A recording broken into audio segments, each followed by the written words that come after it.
friends. Today I am going to tell you about experts warn the global WannaCry ransomware hack is far from over. If you not subscribed our channel yet, then please subscribe it and then also click on bell icon.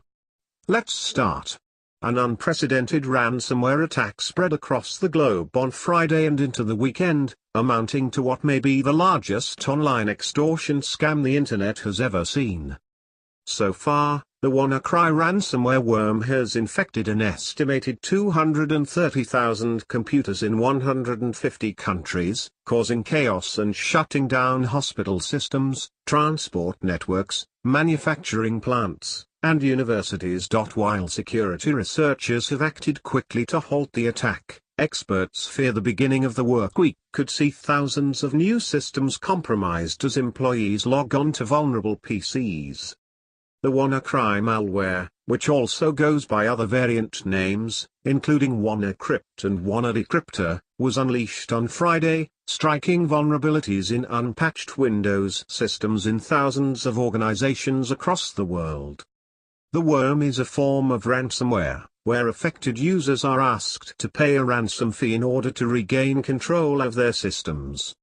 In the case of WannaCry, the malware locks their system, presenting a pop-up window that tells users their files are encrypted and will be deleted unless they choose to cough up $300 to be paid in Bitcoin. Ransomware isn't new, but the extremely quick and pervasive spread of WannaCry is thought to be unprecedented, hitting everything from the UK National Health Service to FedEx, Spanish telco Telefonica, and the Russian Interior Ministry, among many others.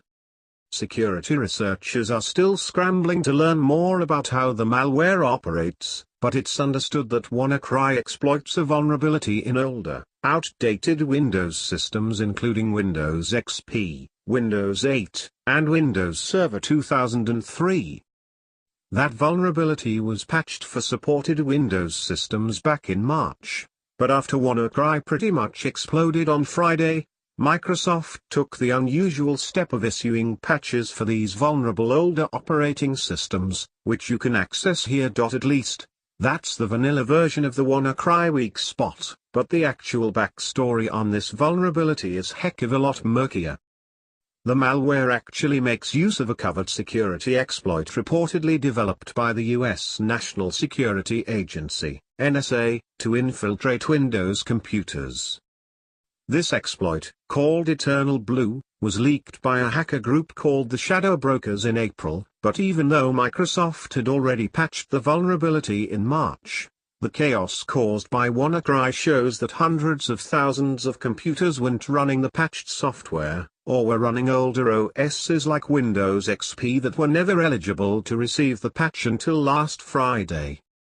The good news, in addition to Microsoft's prompt patching for older OSs, is that shortly after WannaCry started making trouble on Friday, a security researcher in the UK known by the moniker Malware Tech stumbled upon a crucial piece of data in the malware's code.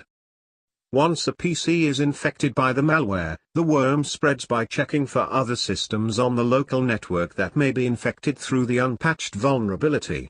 It also attempts to make connections with random IP addresses on the internet in search of further vulnerable systems. Discovering a domain name hidden in WannaCry's programming, perhaps a failsafe URL embedded by the perpetrators so that they could control their creation, Malware Tech suspected it could be used to circumvent the worm.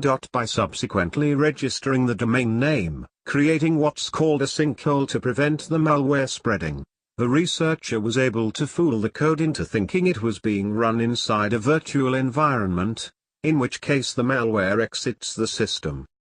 It's unknown how many thousands, or hundreds of thousands, of PCs this clever ruse ultimately ended up saving from WannaCry's clutches, but the hard truth is that other strains of the malware have since been detected by other security researchers, and these newer versions can't be fooled by the same trick. What that means is that it's essential for Windows users to make sure they're running an updated, patched build of their OS that can't be infected by WannaCry or its newer strains. In addition, It's important to run antivirus or other security software, and keep a separate backup of all your important data, so that if your PC does get hijacked by ransomware, your personal files aren't at risk. Despite the brazenness of this extortion scam, which has now sparked law enforcement to mount an international manhunt to catch the unknown perpetrators behind WannaCry, it seems the crooks haven't exactly made it rich with the stunt, netting just over $26,000 on the first day of the attack. Of course, those numbers could change this week if people aren't careful about updating and patching their Windows PCs, but in any case, experts say the last thing you should do is pay these scammers if they infect your computer, because that's only encouraging this illegal activity. Cyber attacks have already become a kind of industry, cybersecurity researcher Yang Xiang from Deakin University in Australia told ABC News. I don't think it's ethical to pay ransom to get data back because we really need to have strong mechanisms to defend against attackers. If you keep paying ransom, it's actually helping attackers to grow the industry. Thanks for watching. Please subscribe for more interesting videos.